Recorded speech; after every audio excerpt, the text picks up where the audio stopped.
Muchas gracias por la invitación.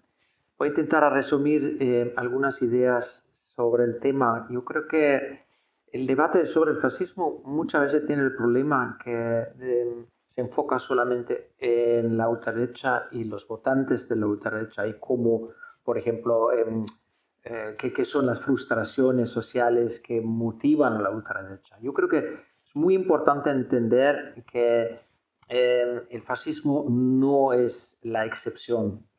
Pues la narrativa del Estado liberal que dice que el fascismo es como la gran excepción que llega a un extremo, que llega de afuera. Yo creo que tenemos que entenderlo más bien como una intensificación de las relaciones de poder existentes. O sea que el fascismo en cierta medida es un continuo de la sociedad liberal burguesa. Es evidentemente una reacción de crisis, evidentemente tiene que ver con el temor de que el orden establecido pueda derrumbarse. En ese sentido, es por ejemplo lo que Marcuse y Angela Davis llamaban la contrarrevolución preventiva. Y evidentemente también tiene que ver con una competencia imperialista, ¿no? Lo que observaba la izquierda, pero también pensadoras liberales como Hannah Arendt señalaban que el fascismo siempre tiene una connotación fuerte de imperialismo, o sea que en momentos de mayor competencia por recursos, el sistema recurre a estrategias más agresivas, más imperialistas y más fascistas. Yo creo que ayuda mucho entender la situación actual, leer el libro actual de Alberto Toscano, que refleja sobre el fascismo desde diferentes ángulos, pero sobre todo el capítulo sobre la teoría radical negra es muy instructora. Alberto ahí reconstruye algo como el pensamiento negro desde Du Bois o George Petmore, pensador anticolonial, Aimé Césaire, pero también abolicionistas como Angela Davis. Y yo creo que es muy interesante también esa observación de pensadores negros o pensadoras negras que dicen que lo que para la sociedad europea blanca fue muy nueva, fue el fascismo como una forma de dominación extrema y además una opresión racista extrema, fue una cosa muy conocida por los pueblos negros y por el sur global. O sea, el sistema apartheid en Sudáfrica, el colonialismo en el Caribe, pero también el racismo en el sur de los Estados Unidos, en alguna forma eran un fascismo, un protofascismo, un fascismo que no llevaba ese nombre. ¿Por qué? Porque el fascismo, ¿por qué se caracteriza? Por ejemplo, por una forma terrorista de dominación, por líneas racistas, una distinción entre un régimen arbitrario y más normativo, según esas listas racistas, raciales, la superación de la división de poderes, la movilización también de poblaciones racistas.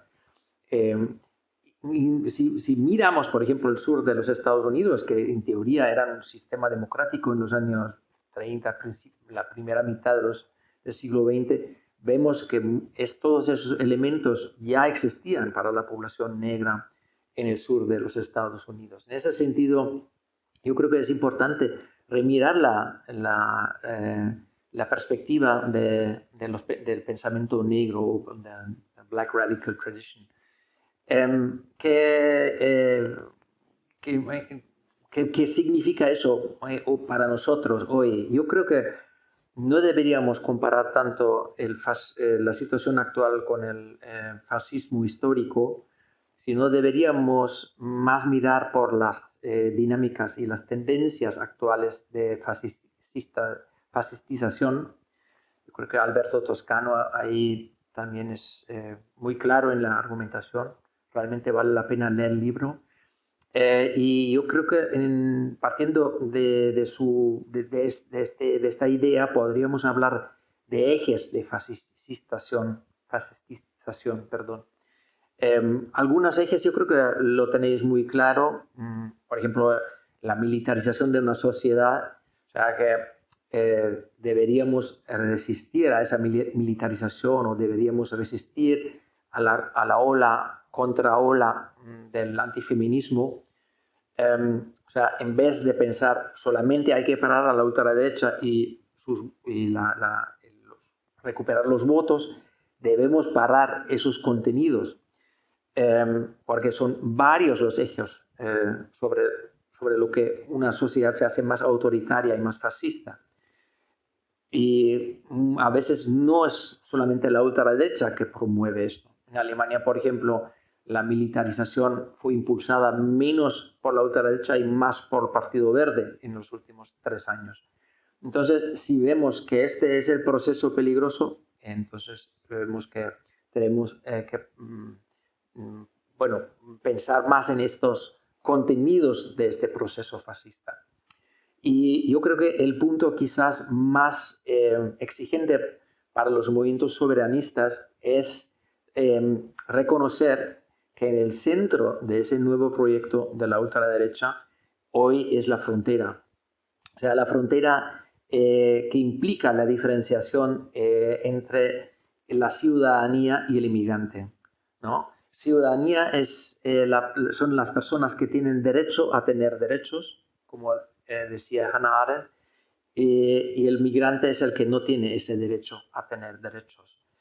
Y una abolicionista de fronteras que me convence mucho es Nandita Sharma, que es de India y Canadá.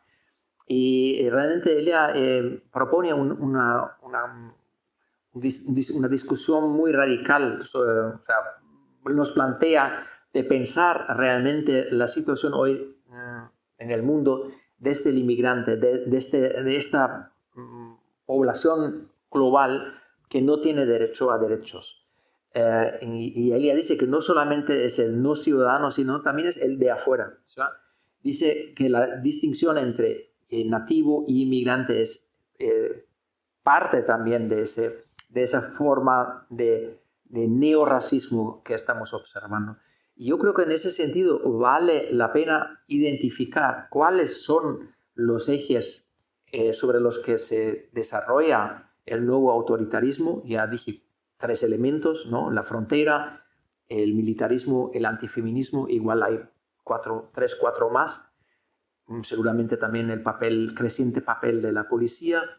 Y debemos parar los proyectos, o sea, debemos también parar, por ejemplo, el creciente papel de las fuerzas represivas y no solamente hablar de los partidos de la ultraderecha o de sus votantes. Esto sería quizás el argumento que más me importa a mí. Muchas gracias.